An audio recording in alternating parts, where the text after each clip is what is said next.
Para a gente finalizar o assunto falando de Atlético, eu vou compartilhar uma outra guia de uma matéria do Pedro Faria também de hoje que saiu aqui, só para a gente passar essa linha. Só ler o comentário do Gessé Faria aqui, ó. Valeu mais uma vez pela resenha, viu, Gessé? Eu gosto da foto de perfil do Gessé, cara. Achei interessante. Legal conceitual, mesmo, né? Gessé. Conceitual.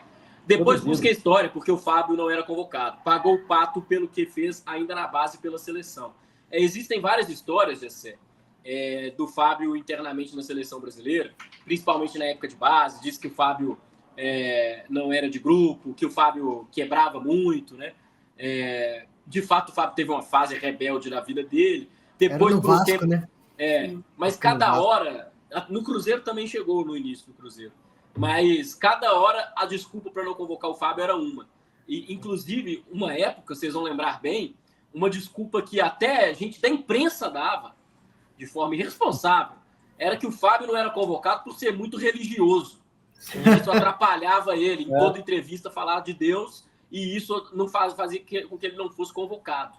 Então, assim, cada hora é uma desculpa diferente para justificar o injustificável, né? Para justificar o cara que brilha no Cruzeiro e que não é convocado só porque não joga no eixo Rio-São Paulo. Essa é a verdade. O goleiro que deveria ter sido convocado diversas vezes e que outros goleiros de nível inferior a ele foram, né? E, enfim. E o Sebastião Maia até colocou aqui, se fosse assim, Paulinho estava lascado. Pois é, Paulinho é de uma religião de matriz africana, minoria, e é um jogador convocado para a seleção brasileira, né? Infelizmente sofre preconceito por isso e foi convocado pela seleção brasileira. Tem jogadores evangélicos como o Fábio na seleção brasileira hoje também. Então, assim, o pessoal na época cria muita teoria da conspiração. Para trazer a matéria do Galo aqui, turma, matéria do Pedro Faria, o Atlético, matéria de hoje do Pedro Faria, setorista do Atlético no Portal Tempo, o Atlético vai definir situação de dupla emprestada para time português. Os garotos Daniel Penha e Isaac têm contrato até o final do mês, futuro ainda incerto. Esses são contratos de empréstimo, eles estão no Nacional de Portugal e ainda não sabem qual o destino deles. Os jogadores estão de férias, o Atlético está analisando as situações. O Isaac, que vocês vão lembrar aí nos últimos meses, ele era considerado uma das grandes joias da base do Atlético, diz aqui a matéria, né? Ele foi emprestado para ganhar mais rodagem, porque não ia ter muita minutagem no profissional. Chegou a assinar um pré-contrato com o Coritiba, que foi cancelado, né? E o Daniel Penha já teve menos chances que o Isaac de treinar, de participar do profissional. Foi emprestado nos últimos anos, esse aí a gente vê até mais fora dos planos. O Isaac talvez seja um jogador que até tenha como o Atlético aproveitar no futuro, mas tá aí os jogadores garotos da base do Atlético, o Atlético que tá pouco no mercado, atuando pouco no mercado, tem a situação de garotos aí. Os contratos dos dois encerram no fim desse mês.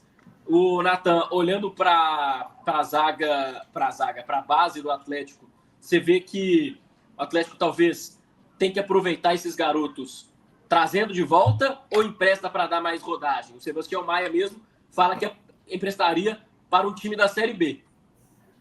O Isaac ele era realmente promissor, mas não chegou a dar certo. O caso do Daniel Penha, ele até... Tive até que dar uma colada aqui, viu, galera? Óbvio que eu não assisto o campeonato australiano. É porque eu conheço ele. Ele é casado com uma colega aqui, mas ele chegou a fazer gol, né, no campeonato australiano, enfim, até virou matéria aqui, eu tive até que procurar, dando assistência, gol, enfim.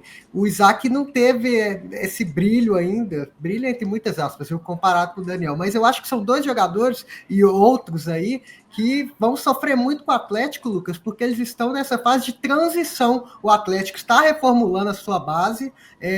Esses jogadores, provavelmente, eles eram da outra gestão de base do Atlético, então acredito que não estejam no plano do Atlético. Acredito mesmo, são jogadores que, por azar, não vão ser prejudicados por causa dessa mudança, né, que a SAF está trazendo, essa mudança de mentalidade na base, porque antes o Atlético ele optava por comprar jogadores desde a época do André Figueiredo. Isso aí eu tô falando de 10, 15 anos atrás. O Atlético comprava jogadores de times menores e tentava trabalhar com eles. Agora o Atlético quer desde a base, está investindo em jogadores de 10, 12, 14 anos, está indo mais cedo para tentar formar mesmo, capacitar dentro da própria casa. Então, eu acho que os jogadores que o Atlético não vai aproveitar pela mentalidade da base mesmo, até porque outros jogadores, ô Lucas, o Atlético já tem nos planos, porque são jogadores o quê? Dessa nova gestão. É o caso do Veneno, né, que tem 15 anos, é o caso do Mosquito, que está se destacando.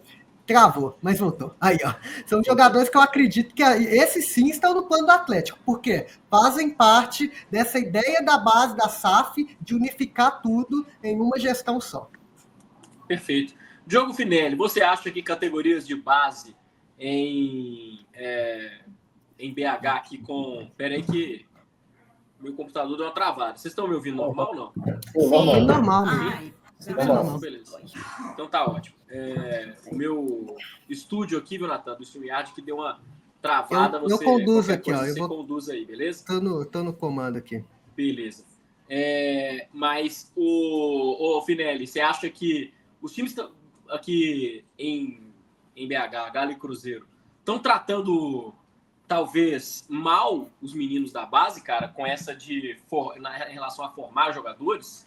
Porque surgem nomes, mas esses nomes quase nunca, de fato, chegam ali e são revelados, né? Sim, mas também acho difícil também, como o Natan citou, essa transição, né? Porque, às vezes, igual a gente mesmo comenta aqui, precisa de um zagueiro, tem o fulano na base, mas será mesmo que você pega e coloca o menino ali, ele tá pronto para isso? É diferente, né, cara? Mesmo sendo destaque, né, nas categorias mais inferiores, né? Por idade, os tipos de jogo é diferente, o cara tem que sentir, ele tem que estar acostumado. Lógico, você tem que colocar aos poucos, né? Por isso que em alguns momentos, por exemplo, Cruzeiro, por exemplo, do Mano Menezes, não revelava ninguém, né, cara? Não tem um jogador, quando o time estava bem, por exemplo, na Copa do Brasil e no Brasileiro tinha jogos ali, podia colocar os meninos da base para jogar, para já ir sentindo o que acontecia, né? Então, enfim, eu acho que tem esse cuidado também, né? Você formar o jogador pensando, sim, em encontrar ali os diamantes para vender, para ganhar dinheiro, mas também para usar, né, nos times profissionais também, né? Isso aí é um grande caminho, né? E você, Mabi, o que você acha sobre a situação aí dos garotos da base do Galo?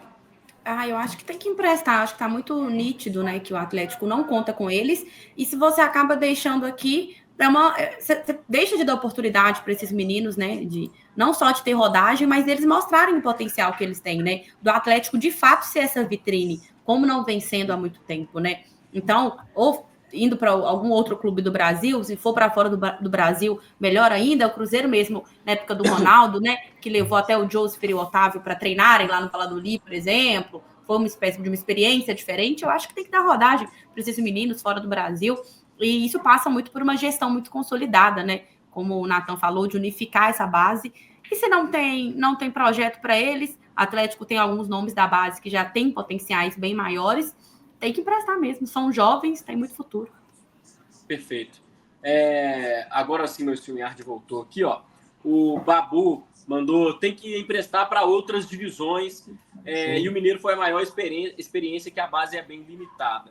Concordo que essas experiências de Campeonato Mineiro mostram muito limitações nas bases de Cruzeiro e de Atlético. Sebastião Maia lembrando que o Atlético até formava bons zagueiros, mas a fábrica fechou. Tem muita gente. Teve algumas épocas na história do Atlético que o Atlético revelava bastante jogadores, né?